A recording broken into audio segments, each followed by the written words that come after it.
Chocolate के गोलगप्पे वाला भूत। मध्य प्रदेश से कुछ दूर एक छोटा सा खूबसूरत पालमपुर गांव था। वहाँ छोटी छोटी नदियाँ थी, तरह तरह के पहाड़ थे और प्रकृति का बहुत खूबसूरत रूप यहाँ देखने को मिलता था। लेकिन इन सब के बावजूद से मजेदार चीज वहाँ हर साल लगने वाला बसंत का मेला था। कहते हैं कि पालमपुर में लगने वाला मेला इतना बड़ा होता था कि कोई भी उसे एक दिन में पूरा नहीं घूम सकता था। उस मेले में गांव वाले तरह तरह के खिलौने, कई तरह की मिठाइयाँ, न जाने कितने किस्म के खेल और अलग वाली चीजों का ठेला लगाते थे। और इन ठेलों में से एक सबसे मशहूर ठेला था सुरेश चाट भंडार। 4 पहियों की इस ठेले पर सुरेश चाट गोलगप्पे बेचता था, लेकिन बाकी सभी चीजों से ज्यादा लोगों को सुरेश के गोलगप्पे पसंद थे। मेले में हर रोज सुरेश ठेला भर कर गोलगप्पे लेकर जाता था, लेकिन शाम होने से पहले ही उसके सारे गोलगप्पे बिक जाते थे। काफी बड़े बड़े लोग सुरेश को हराने की कोशिश कर चुके थे, लेकिन कोई भी उसे हरा ना सका, क्योंकि उसके गोलगप्पों की बात ही अलग थी। सुरेश के साथ उसका एक 12 साल का लड़का रोनित रहता था। रोनित सुरेश का बेटा नहीं था, पर पिछले साल एक दुर्घटना में अपनी बीवी को खो देने के बाद सुरेश ने अपना हाथ बटाने के लिए रोनित को साथ रख लिया था। रोनित अनाथ था।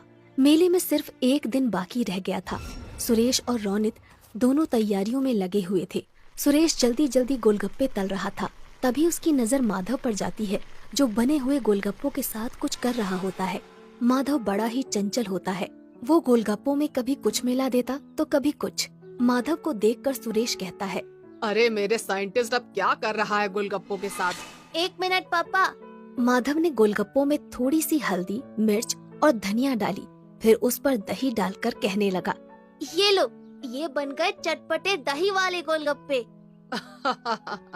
जब तू गोलगप्पे बेचेगा ना, तब ये सब नुस्खे अपनाना।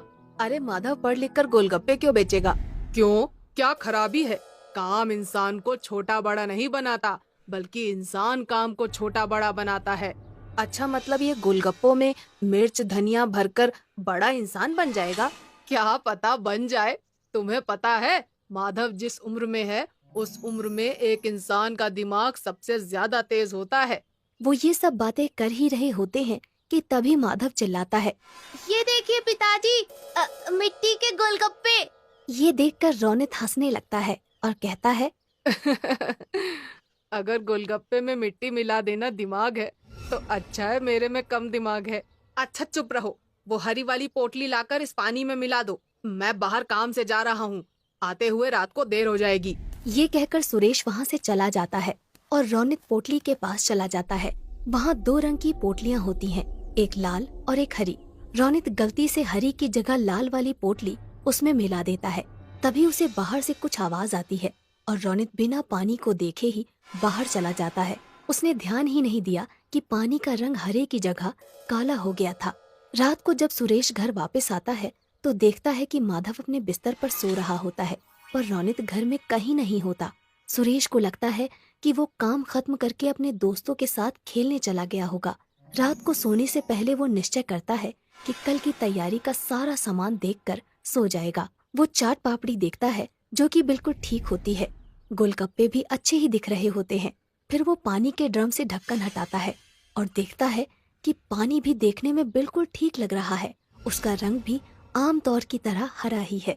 सुरेश चैन की सांस लेता है और सो जाता है।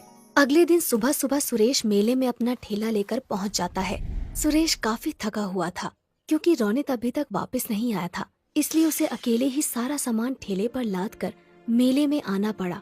वो रोनित से गुस्सा भी था और उसे उसकी फिक्र भी हो रही थी। मेले में खड़ा सुरेश रोनित के बारे में सोच ही रहा था कि उसको एक आवाज आती है, भैया गोलगप्पे दो ना। जी देता हूँ। भैया जैसे पिछली बार खिलाए थे ना, तीखे वाले, वैसे ही देना। सुरेश ने उन्हें गोलगप्पे खिलाए। गोलगप्पे मुंह में रखते ही लड़की ने वापस बाहर निकाल दिया और कहा, ये क्या वाहियात गोलगप्पे हैं। सुरेश चौंक गया। लड़की ये कहकर वहाँ से चली गई और सुरेश ने एक गोलगप्पे में पानी भरकर अपने मुंह में रखा। उसने फौरन उसे बाहर निकाल दिया, क्योंकि गोलगप्पे का स्वाद सचमुच बहुत खराब था। जल्द ही ये खबर पूरे मेले में फैल गई और कोई भी सुरेश से गोलगप्पे लेने नहीं आया। शाम तक एक भी गोलगप्पा नहीं बिका और परेशान होकर सुरेश वापस जाने लगा। वो अपना ठेला खींचता है और वापस जा रहा था कि उसने देखा कि मेले में एक नई दुकान लगी है जहाँ काफी भीड़ है। उसने पास जाकर देखा तो एक नई कंपनी गोलगप्पे बेच रही थी और लोगों की भीड़ वो गोलगप्पे खा रही थी। सुरेश इधर उधर नजर दौड़ा ही रहा था कि उसने देखा कि गोलगप्पे रौनित बेच रहा था।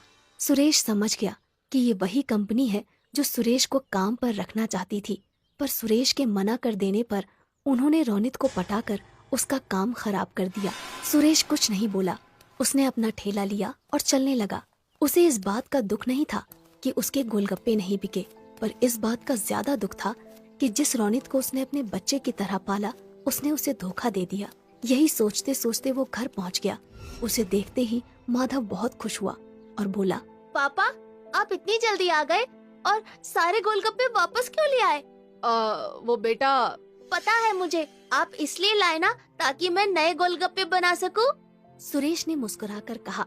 हाँ हाँ बेटा, जाओ नए गोलगप्पे बनाओ। ये सुनकर माधव खुश हो गया और कुछ गोलगप्पे लेकर वहाँ से चला गया। सुरेश वहीं बैठकर सोचने लगा कि कैसे अपने गोलगप्पे बेचने का काम दोबारा से शुरू करे।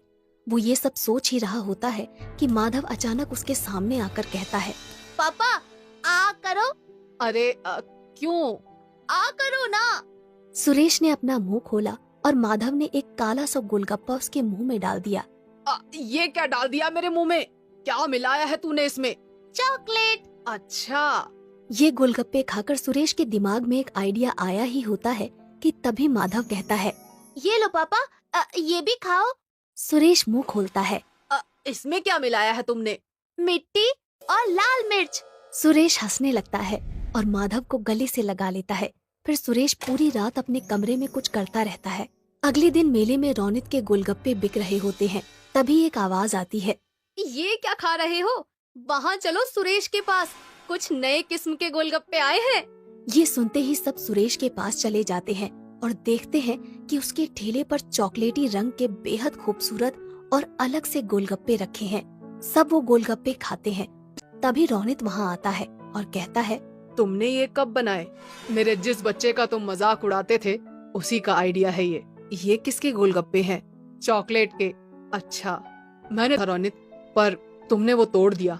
रौनित कुछ कहने ही वाला होता है कि अचानक भीड़ से आवाज आती है, और गोलगप्पे दो भैया। अरे भैया, और गोलगप्पे तो खिलाओ। अरे बिल्कुल बिल्कुल, अभी खिला। सुरेश गोलगप्पे बेचने लग जाता है और दोबारा पालमपुर के बसंत के मेले का सबसे मशहूर गोलगप्पे वाला बन जाता है, चॉकलेट के गोलगप्पे वाला। हेलो दोस्तों, मैं ऐसा करता हूँ कि ये कहानी आप लोगों को बहुत ही अच्छी लगी होगी और बहुत ही मजेदार भी लगी होगी। इसलिए इस चैनल को सब्सक्राइब करते रहिएगा ताकि ऐसे वीडियो आप लोगों को आगे देखने को मिले।